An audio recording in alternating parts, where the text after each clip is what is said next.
The ocean floor, a realm of crushing pressure and eternal twilight, held secrets far older than man. Here, amidst bioluminescent corals and the silent drift of forgotten things, lay a single, tarnished fishing hook. It wasn't just any hook, it was the catalyst for a tale of brotherly discord, a hunter's desperate bargain, and a journey into a world unseen. This small, lost thing, glinting faintly in the abyssal gloom, would ultimately decide the fate of a kingdom, and redefine the very balance between land and sea. Long, long ago, in the ancient lands of Japan, ruled Hohodemi, the fourth Mikoto, a direct descendant of the revered sun goddess, Amaterasu. He was a figure of striking beauty and formidable strength, unmatched in his prowess as a hunter. His people knew him as Yamasachi Hiko, the happy hunter of the mountains. His elder brother, Umisachi Hiko, was his mirror opposite, the skillful fisher of the sea, whose nets and lines never came back empty. Each brother found contentment in his domain, their lives a rhythm of mountain chase and ocean harvest. But contentment, like a calm tide, can turn. One day, Yamasachi Hiko approached his brother. "Brother," he began, "you ply the seas daily, your bounty endless. I stalk the mountains, my bow ever ready. We've mastered our crafts, but perhaps we've grown weary. What say you to a change? You hunt the peaks, and I, for a time, will fish the waves." Umisachi Hiko, a man of quick temper and even quicker judgment, considered this "a fair proposal." He conceded. "Give me your bow. I'll take to the mountains." And so, they exchanged their tools, a fateful swap that neither truly understood. Yamasachi Hiko, a hunter of boundless energy, now sat by the shore, the unfamiliar weight of his brother's prized fishing rod in his hands. He cast the line, a clumsy, unpracticed motion, and watched the float bob, a tiny, indifferent speck on the vast, indifferent ocean. He waited, longing for a bite, for any sign of success. He was a hunter, used to action, not this passive vigil.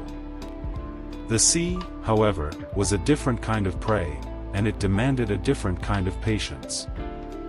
This was where the true trouble began, for the hunter, unaccustomed to the ocean's whims, would soon learn its unforgiving nature. Night slowly settled over the restless sea. Beneath the pale moonlight, Yamasachi Hiko remained alone upon the rocky shore, his lantern burning low as doubt quietly replaced his confidence. Far below the crashing waves, unseen by mortal eyes, the lost hook rested upon the silent ocean floor. It waited patiently, as though the sea itself had already chosen the hunter's fate. The float jerked violently beneath the waves. At last, Yamasachi Hiko thought fortune had smiled upon him. He pulled with all his strength, expecting a great fish to break the surface. Instead, the line rose empty. The hook was gone. Somewhere in the endless sea, his brother's treasured hook had vanished without a trace. Until sunset he searched every reef and every tide pool. He waded among jagged rocks and cold currents, but the sea returned nothing except silence. In desperation, he broke apart his own sword and forged hundreds of new hooks. Each one was shaped with care, believing one might satisfy his brother.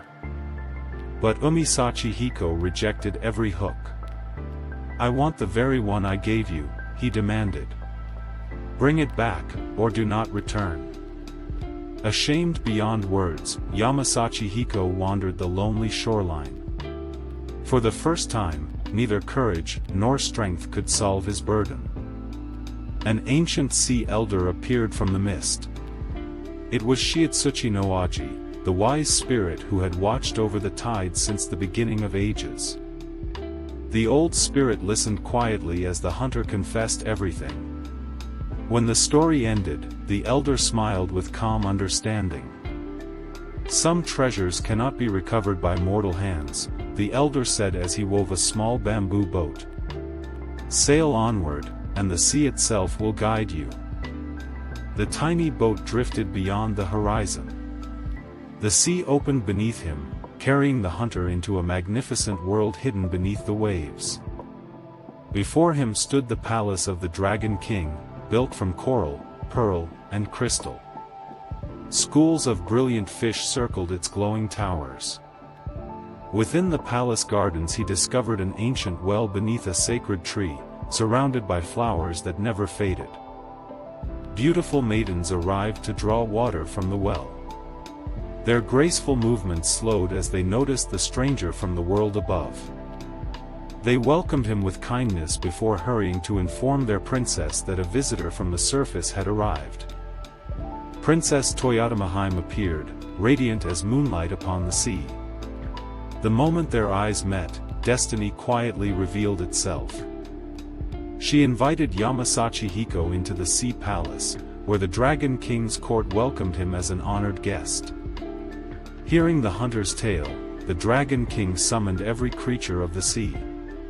Fish great and small gathered before his throne. At last, a great sea bream confessed the pain in its throat. Hidden there for all this time was the missing fishing hook. The Dragon King returned the hook and entrusted the hunter with 2 sacred tide jewels, one to summon the sea, the other to calm it once more.